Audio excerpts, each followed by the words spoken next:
Contrôle du procédé. Les autoclaves les plus récents sont munis de systèmes qui assurent le diagnostic automatique de tous les paramètres de stérilisation.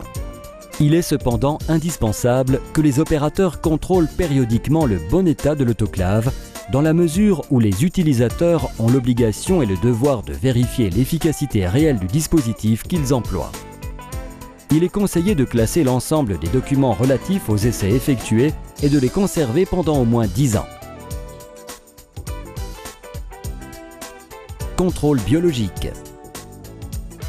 Ce test a pour but de vérifier le bon fonctionnement de l'autoclave et de détruire les micro-organismes, spores comprises.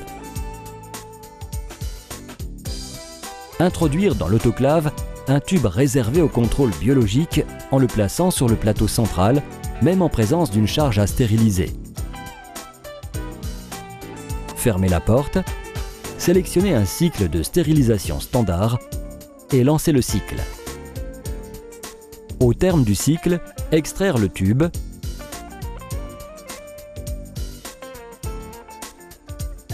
attendre 1 minute avant de l'activer au moyen du dispositif prévu, placer ensuite le tube dans l'incubateur biologique pendant 48 heures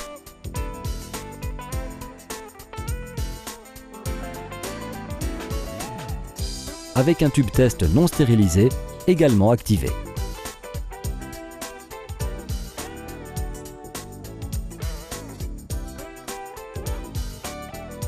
Contrôler le résultat au bout de 48 heures. Le tube test doit virer au jaune, alors que le tube stérilisé doit conserver sa couleur d'origine si le virage a réussi.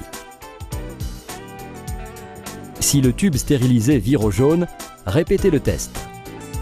En l'absence de changement, arrêtez l'appareil et faire immédiatement appel à un technicien agréé. Ôtez l'étiquette adhésive collée sur le tube, la dater et la classer. Tous les types d'autoclaves doivent passer ce test. Il est conseillé d'effectuer ce test tous les 30 jours. Contrôle au moyen d'intégrateurs chimiques. Les intégrateurs sont le système le plus simple et le plus rationnel pour un contrôle constant de la validité du cycle de stérilisation. Placez un intégrateur sur le plateau du haut, un sur celui du milieu et un sur celui du bas, y compris en présence d'une charge.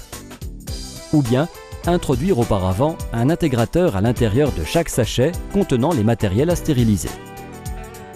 Refermez la porte, sélectionnez et lancez un cycle de stérilisation standard. Au terme du cycle, extraire les intégrateurs et contrôler le résultat. Répétez le test en cas de résultat négatif. En l'absence de changement, arrêtez l'autoclave et contactez immédiatement un technicien agréé. Les intégrateurs ont passé le test lorsque le virage entre dans la section verte intitulée « Passe ». Le virage positif ne doit pas nécessairement arriver tout au fond de la fenêtre de l'intégrateur. L'interprétation des tests en question est la suivante. 1 égale résultat négatif. 2, 3 et 4 égale résultat positif. Datez les intégrateurs avant de les classer. Tous les types d'autoclaves doivent passer ce test. Il est conseillé d'effectuer ce test 1 fois par jour. Test de Bovidic. Le test de Bovidic permet de vérifier la pureté de l'enceinte de l'autoclave et la capacité de pénétration de la vapeur au cœur des corps poreux. Introduire le paquet de test Bovidic dans la chambre de stérilisation en le positionnant sur le plateau central sans aucune charge dans l'autoclave. Fermez la porte, sélectionnez le cycle Bovidic et lancez le cycle. Au terme du cycle, extraire le paquet, ouvrir et contrôler le résultat en évaluant la feuille de papier placée à l'intérieur. On considère le test satisfaisant si le virage du ruban est de couleur gris foncé. Dans le cas contraire, le test est négatif. Dans ce cas, répétez le test et si le résultat est encore négatif, arrêtez l'appareil et contactez immédiatement un technicien agréé.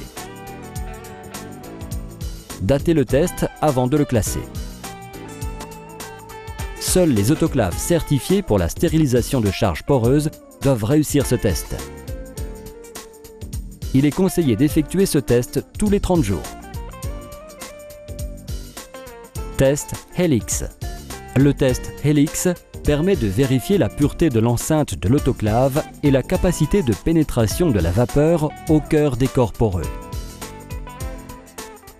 Introduire l'indicateur dans la capsule du dispositif Helix. Introduire le dispositif Helix dans la chambre de stérilisation en le déposant sur le plateau central sans aucune charge dans l'autoclave.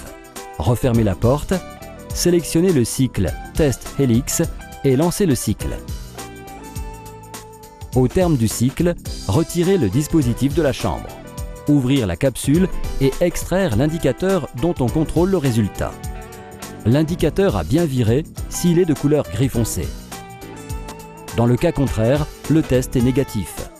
Dans ce cas, répétez le test et si le résultat est encore négatif, arrêtez l'appareil et contactez immédiatement un technicien agréé. Datez le test avant de le classer. L'indicateur 1 est resté tel quel. L'indicateur 2 présente un résultat de test négatif. L'indicateur 3 est positif. Le test a parfaitement réussi. Seuls les autoclaves certifiés pour la stérilisation de charges creuses doivent réussir ce test. Il est conseillé d'effectuer ce test tous les 30 jours. Test de vide. Le test de vide atteste l'étanchéité de la chambre lors de la phase de vide. Le rapport sortant de l'imprimante fait office de certification de l'essai. N'introduire aucun type de charge dans l'autoclave. Refermer la porte, sélectionner le cycle Test de vide et lancer le cycle. Au terme du cycle, contrôlez le résultat en vérifiant le ticket édité par l'imprimante relié à l'autoclave. Répétez le cycle en cas de résultat négatif. En l'absence de changement, arrêtez l'autoclave et contactez immédiatement un technicien agréé. Il est conseillé d'effectuer ce test tous les 7 jours.